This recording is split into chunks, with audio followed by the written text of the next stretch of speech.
Assalamualaikum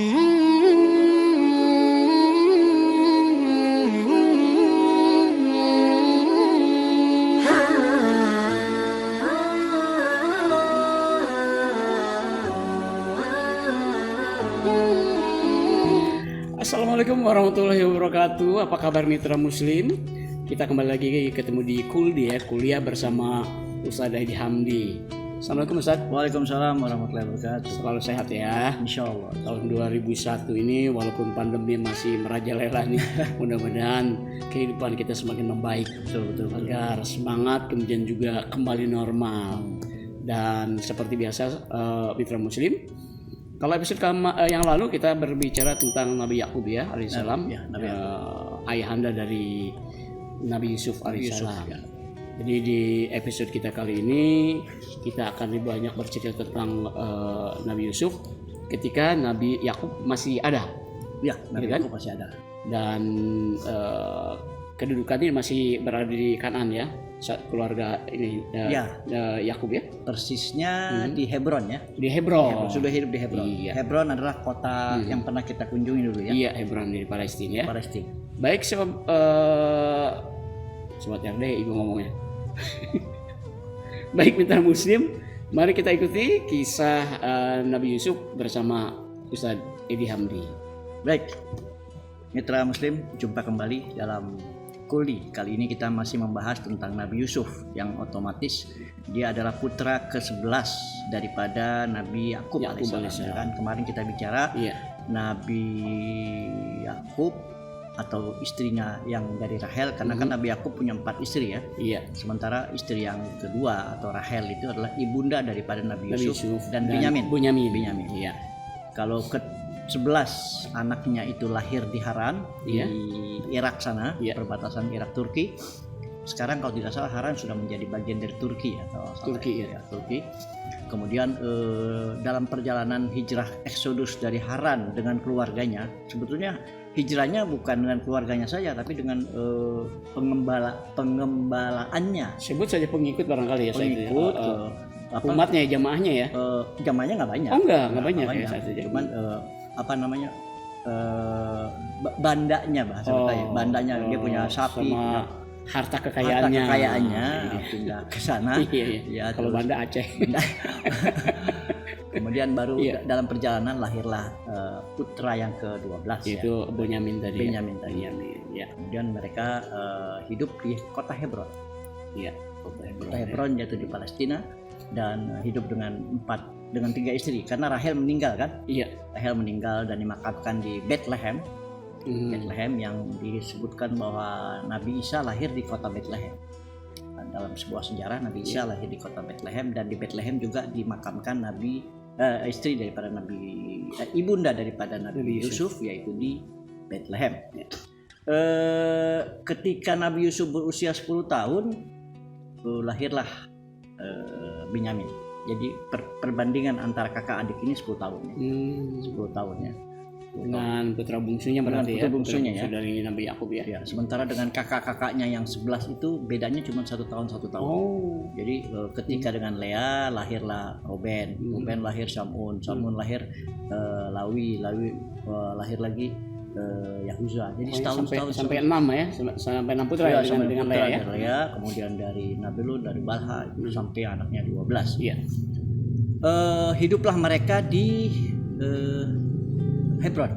Di Hebron ya. Nah, dan ketika beberapa tahun kemudian wafatlah kakeknya Nabi Yusuf, Ishak. Nabi Ishak wafat. Nah, jadi sebetulnya Nabi Ishak masih sempat ketemu dengan Nabi Yusuf. Ketika Nabi Yusuf berusia 12 tahun itu ya. 12 tahun wafatlah Nabi Ishak kakeknya, dan dimakamkan di Makfilah di Hebron. Ya kan mereka lagi di Hebron. Oh iya. Gitu, lagi di Hebron. Jadi mereka kumpul terus keluarga. Keluarga kumpul, meninggallah Nabi Ishak alaihissalam. Kemudian Nabi Yakub tentunya masih berusia 60-an 70-an. Masih berdakwah ya. Masih berdakwah di situ. Nah, dalam usia 12 tahun atau 13 tahun Nabi Yusuf bermimpi. Kalau dalam surat Yusuf, Yusuf ya. Jadi ada surat dalam Al-Quran itu, surat Yusuf yang menceritakan tentang Nabi Yusuf secara utuh. Gitu. Ya, Jadi hanya satu surat itulah yang betul-betul bercerita tentang Nabi Yusuf. Dan itu diturunkan kepada baginda Rasulullah SAW sebagai hiburan kepada Rasulullah gitu. Karena setelah wafatnya dua orang terdekat Rasulullah, yaitu istrinya Siti Khadijah, kemudian pamannya Abdul Muthalib wafat, sehingga sedih Nabi Muhammad. Jadi turunlah surat Ahsanul Qasas, kisah yang paling lengkap, spektakuler yaitu surat Yusuf. Jadi buat mitra Muslim mungkin untuk menggali lebih dalam lagi bisa membuka surat Yusuf yang isinya tentang cerita-cerita Nabi Yusuf. Apalagi kalau orang mau betul. Banyak yang pada saat selamatan 7 bulanan gitu kan. Iya. Karena Nabi Yusuf itu terkenal dengan ketampanannya ya. Ketampanannya. Tampannya dengan saja. Iya. Dulu kita tampan. Iya. Dulu pernah ganteng lah. Sekarang sisa-sisa lah gitu ya. Iya. Kemudian sehingga ketika itu dalam surat Yusuf, wasqala Yusuf ya bi inni ra'aitu ahada asyara kaukaban. Jadi dalam surat Yusuf bisa dilihat nanti dalam surat Yusuf, Nabi Yusuf atau Yusuf pada saat itu usia 14 tahun, belum jadi nabi, dia bermimpi dan mimpinya itu diceritakan kepada orang tuanya. Jadi Yusuf itu bermimpi. Ya. Mimpinya tersirat di surat Yusuf tadi surat Yusuf ayat 4 ya. 4 surat 12 ya. Iya, surat 12 ayat keempat. Auzubillahi minasyaitonir rajim. Wa qala Yusuf ya bi. Jadi Yusuf menceritakan kepada bapaknya bahwa saya bermimpi melihat ahada asyara kaukaban, 11 bintang, kemudian bulan dan matahari sujud kepada saya.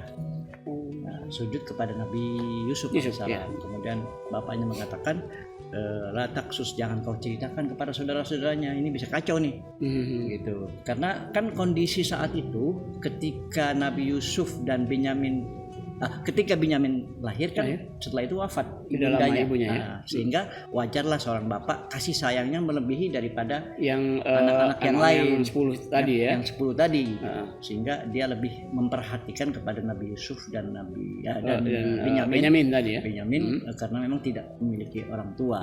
Jadi tidak ada ibunya lagi, yatim lah katakan. Jadi perhatiannya lebih kepada Nabi Yusuf, sehingga timbullah kecemburuan kepada saudara-saudaranya yang lain. Dari anak-anak yang lain itu cemburu kepada Yusuf.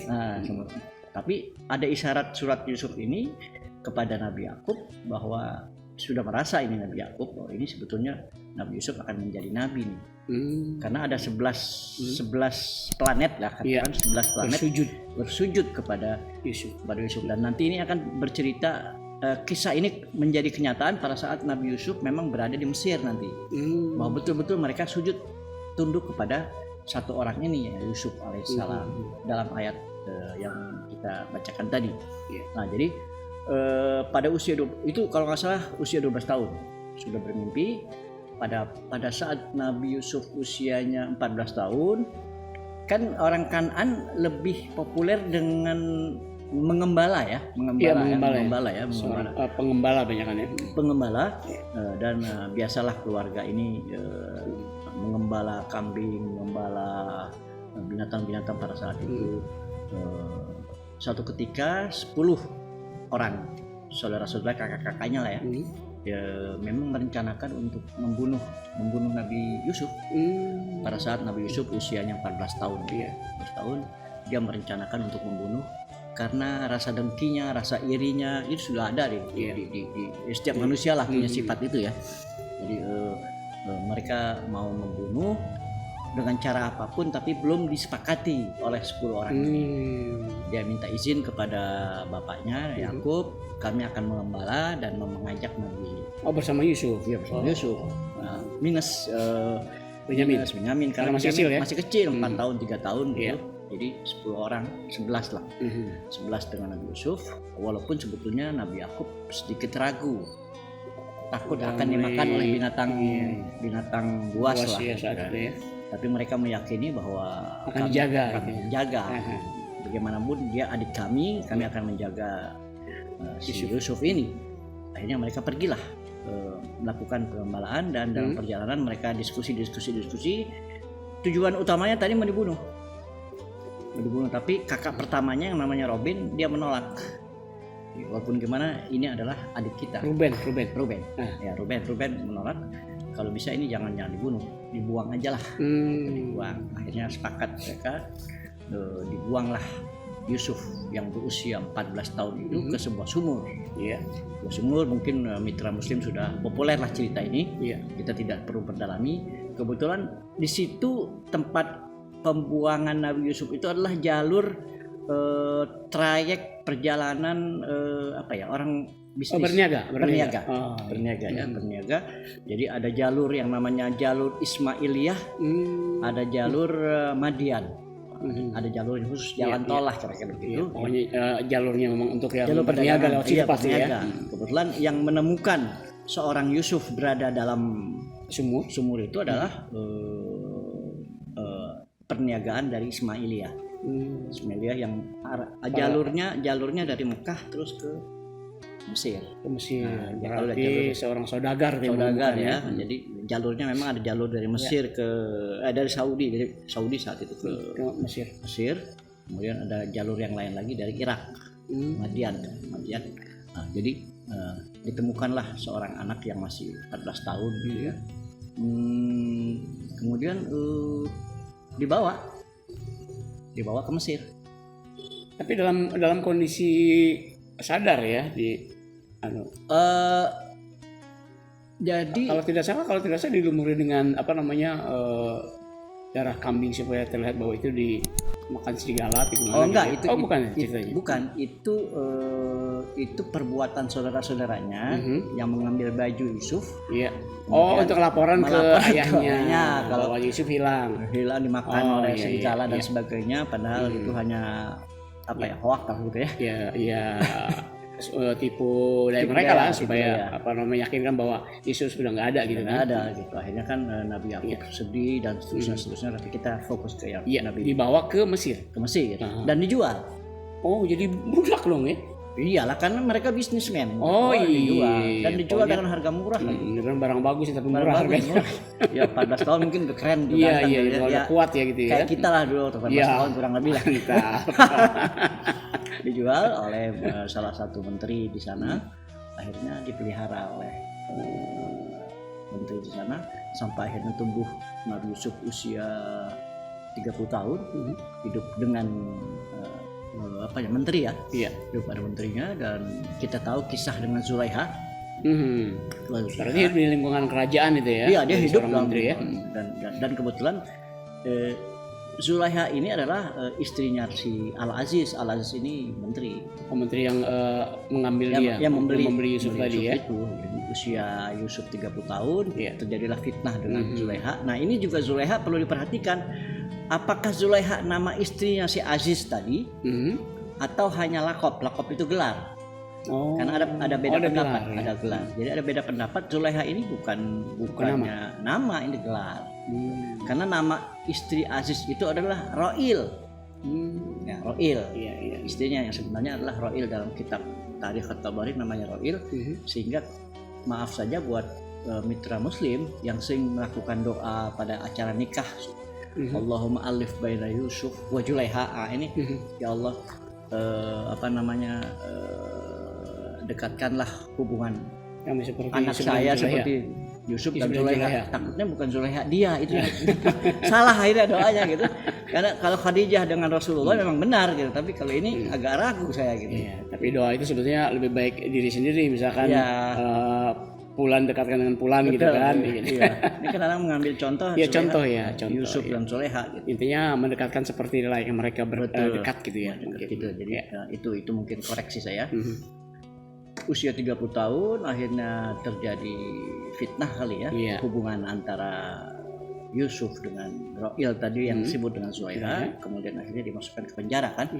Maksud singkatnya kalau cerita tentang itu mungkin mitra Muslim sudah paham ya. Nah, umur 31 tahun masuk penjara, di penjara 7 tahun, 32, 31 sampai dengan 38 tahun lebih keluar dari penjara. Kemudian pernah ada raja pada saat itu, rajanya Heksos namanya. Heksos.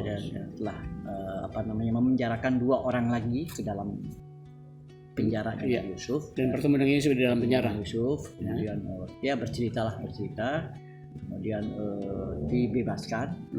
Kemudian Raja Heksos itu bermimpi yang tidak bisa dijawab pertanyaannya atau tidak bisa dijawab mimpinya itu, sehingga seorang yang tadinya ada di penjara pernah ingat bahwa di penjara itu ada seorang pemuda yang gagah dan punya mimpi yang tidak meleset gitu.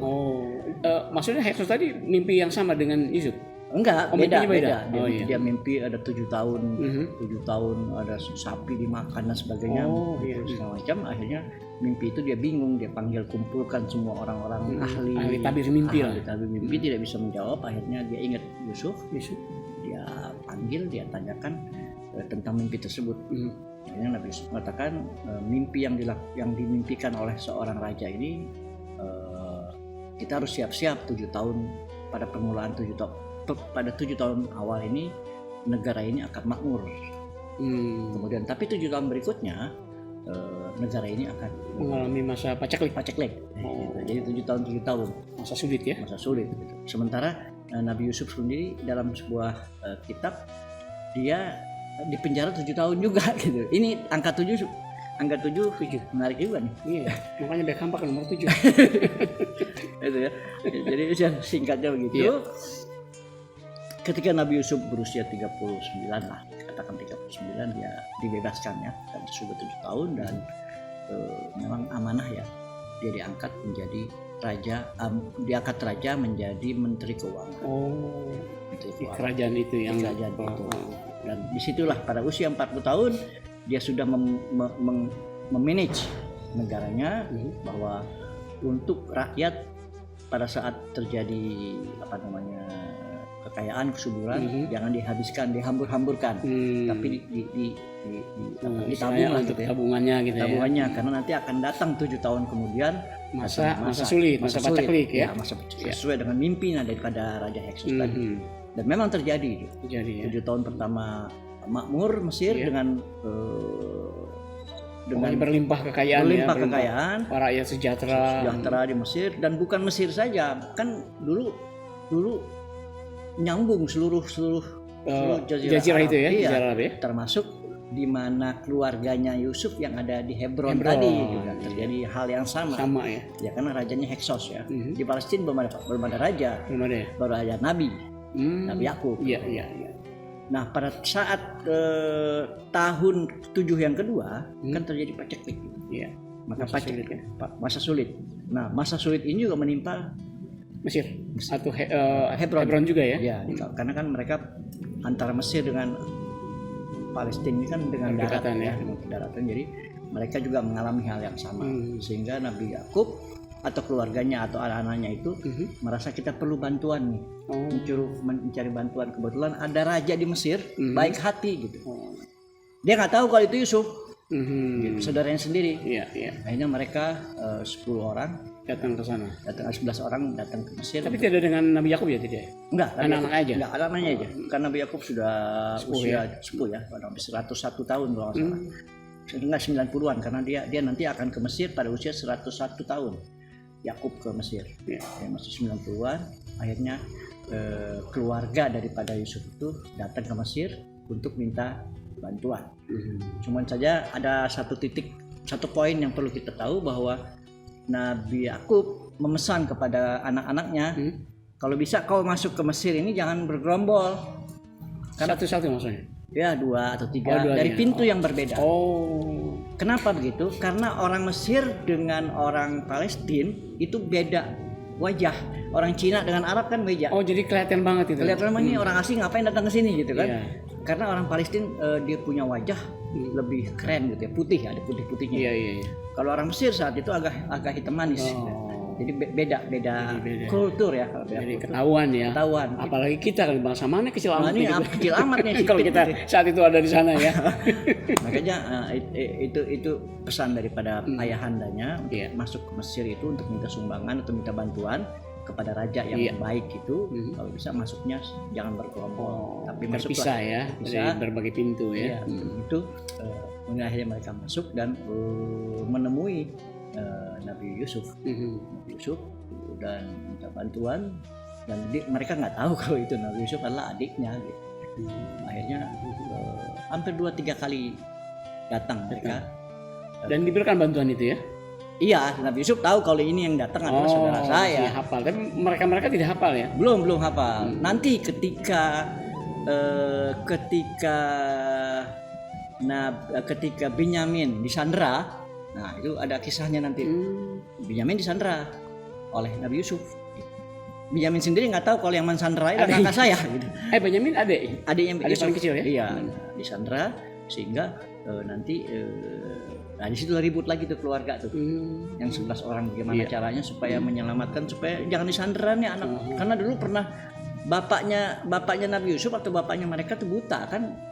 Setelah ditinggal Nabi Yusuf itu buta gitu. Siapa? Nabi Yakub buta karena sedih anaknya hilang gitu kan. Nah, sementara ini satu lagi anak kesayangannya Binyamin disandera, bagaimana nanti bapaknya akan ngomel. Karena kan sayangnya kedua ini berbeda. Iya, agak sedikit berbeda. Ibunya sudah tidak ada kan? Tidak ada. Ya. Jadi bagaimana kisahnya disandera, kemudian bagaimana Yakub bisa datang ke Mesir, mungkin kita lihat episode berikutnya. Semakin menarik nih mitra muslim ya. Jadi kita stop dulu sampai di sini. Seperti apa kelanjutannya kisah Nabi Yusuf yang penuh intrik dan segala macam ya. Betul. Antara 12 anak daripada Nabi Yakub tadi ya. Yakub betul. Baik. Terima kasih Pak Ustadz. Ya. Luar biasa, semakin menarik mitra muslim ya. Dan tentu saja jangan lupa kuliah bersama Edi Hamdi, di like ya, subscribe dan loncengnya bunyi. Baik. Biar kita bisa lanjut terus dengan kuliah. Insyaallah. Baik, kita ketemu lagi di episode berikutnya. Kita pamit. Wassalamualaikum warahmatullahi wabarakatuh.